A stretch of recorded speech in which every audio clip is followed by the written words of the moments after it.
Eu acredito que, assim como eu, você também já passou por isso e hoje eu vou abrir meu coração para vocês e vou te contar a maior cilada que eu caí ao longo da minha jornada aí com artesanato. Vamos lá, vou fazer uma linha do tempo aqui só para vocês entenderem. Desde criança, né, eu comecei a gostar de artes, né, de habilidades com as mãos. Com 15, eu comecei a fazer artesanato para vender mesmo. Então eu produzia, eu vendia, minha mãe vendia para mim nos finais de semana. Eu tinha algumas pessoas que vendiam as minhas peças e aí eu fui fazendo artesanato, fazia biscuit, aí fiz feltro, fiz lembranças, fiz muita coisa dentro do ramo, né, dentro do nicho de artesanato. Quando eu fui fazer faculdade, eu tinha 20 anos, aproximadamente, eu também levei as minhas coisas para lá para fazer artesanato enquanto eu estudava. Eu queria ser psicóloga, eu passei na Federal para Psicologia. Estudei 1 ano e meio e continuava fazendo o meu artesanato. Só que eu não levava aquilo tão a sério porque eu tinha outras pretensões na vida. Eu estava fazendo artesanato como se fosse assim, uma coisa que me ajudava, né, mentalmente, financeiramente, mas eu queria ser psicóloga, eu queria ter um outro empreendimento. Esse foi um erro muito grande porque eu não focava em uma coisa só. Eu achava que se eu trabalhasse com artesanato a vida inteira, os meus pais não teriam orgulho de mim. Eu achava que eu precisava ter uma formação acadêmica, que só quem tinha alguma formação acadêmica é que poderia dar orgulho aos pais, e por querer agradar as pessoas, eu ficava em busca de sonhos que, na verdade, não eram meus. Eu gosto muito da área de psicologia, mas eu não preciso ser psicóloga para gostar da área de psicologia. Eu posso fazer artesanato, eu posso ter canal no YouTube, eu posso estudar sobre psicologia, ler livros sobre psicologia, eu posso fazer terapia e aprender com a psicologia sem precisar ser psicóloga. E aí eu fui entender isso, né, depois de muito tempo da minha vida. Ao longo dessa jornada, eu parei e retomei o artesanato muitas vezes.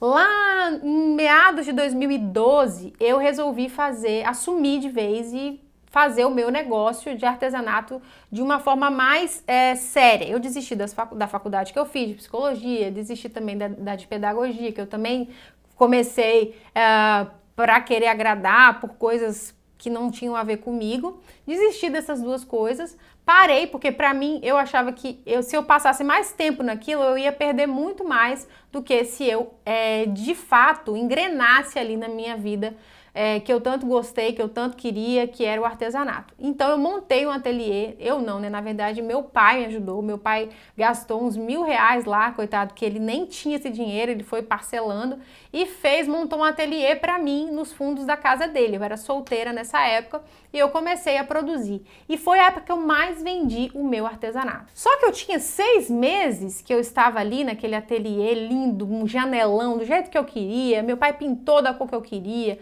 botei os armáriozinhos do jeito que eu queria e tal. E eu tinha ali minha televisãozinha que eu ficava produzindo, minha mesa grande, tudo organizadinho. E com 6 meses eu tive a brilhante ideia, para não dizer a ideia fracassada, de abrir uma loja física de artesanato. E eu achava que eu estava preparada porque tinha muitos anos que eu fazia artesanato. Só que eu só fazia artesanato de uma forma mais assim empreendedora mesmo, de uma forma séria, com consistência, há 6 meses.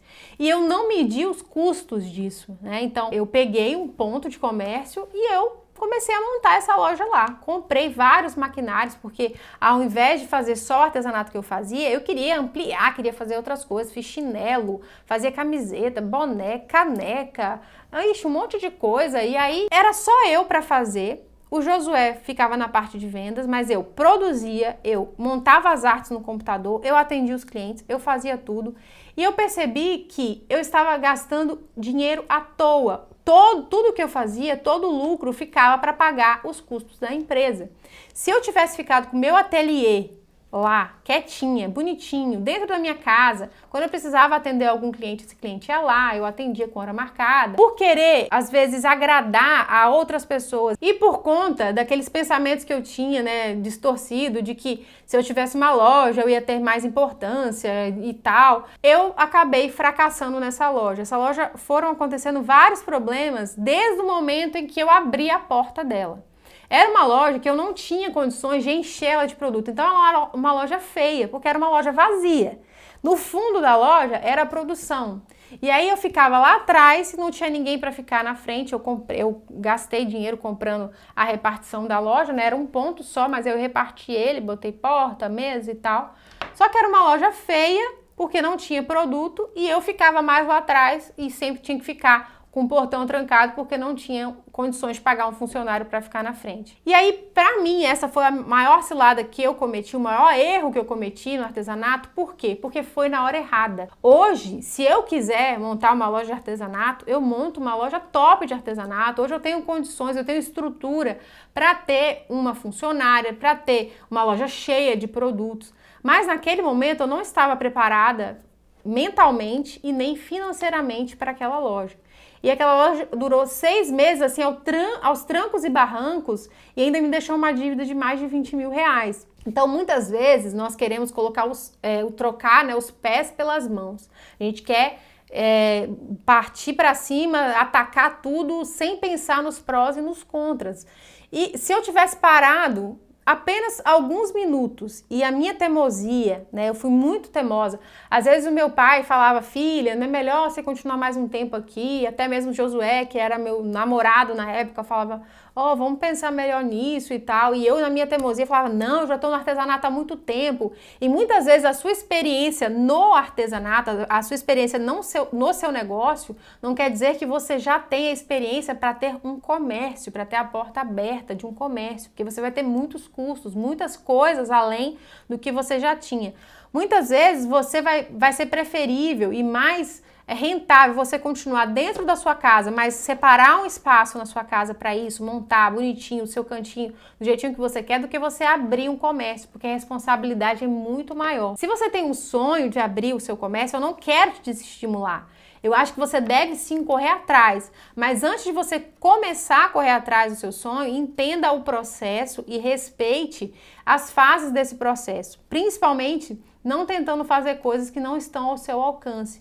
Porque muitas vezes um sonho pode virar um pesadelo, que foi o meu caso. Eu tinha um sonho de ter um espaço, uma loja aberta, e virou um pesadelo para mim. Que até hoje eu ainda enfrento assim lembranças ruins sobre isso. Mas depois que essa loja faliu, eu praticamente desisti do artesanato por conta desse trauma que eu tive. Foi aí que eu conheci o marketing digital. Comecei a entender alguns processos, algumas coisas, voltei para o artesanato, porque sempre foi muito latente em mim isso, e hoje eu tenho esse canal que pode ajudar milhares de artesãs com o seu negócio, principalmente a abrir os olhos, a entender que as coisas não são tão simples assim. Se você quiser ter o seu sonho realizado de ter uma loja, de ter o seu negócio aberto, sabe, aquela loja linda, até mesmo dentro de um shopping e tal, entenda que para você dar esse passo, você vai precisar abrir mão de algumas coisas e ter capital, ter dinheiro para isso. Porque quem não tem dinheiro para ter uma loja bem estruturada, acaba que quando acontece algum probleminha, igual extraviaram a minha carga, né? Eu fiz um pedido de placas de chinelo e a minha carga foi perdida. Eu fiquei sem placa, sem dinheiro, porque eu não tinha capital de giro. O dinheiro que eu tinha, eu comprei todo de material.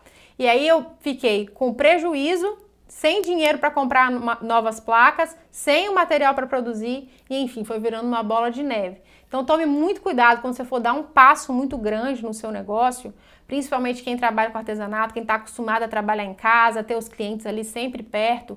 Tome muito cuidado, não deixe de sonhar, mas sempre pese, coloque as coisas no papel, faça seu planejamento e aí ao longo do processo você vai entendendo e vendo as necessidades e o que mais você precisa para chegar a realizar o seu sonho. Então essa foi a minha maior cilada, eu espero que tenha te inspirado de alguma maneira ou aberto seus olhos, às vezes você está aí pensando em crescer e mudar. Tome cuidado, pese bem as coisas que eu tenho certeza que quanto mais você analisar, menos erros você vai cometer, tá bom? Se você gostou dessas historinhas aí, se quiser saber mais historinhas de coisas que eu vivi com clientes e tal, digita aqui abaixo que eu quero fazer um tipo de vídeo diferente aqui com vocês para melhorar essa nossa dinâmica, né? Ter um bate-papo mais legal com vocês, que eu amo essa interação aqui, tá bom? Se inscreve no canal porque eu sei que você tá assistindo e não tá se inscrevendo, tá bom? Beijo, até o próximo, tchau!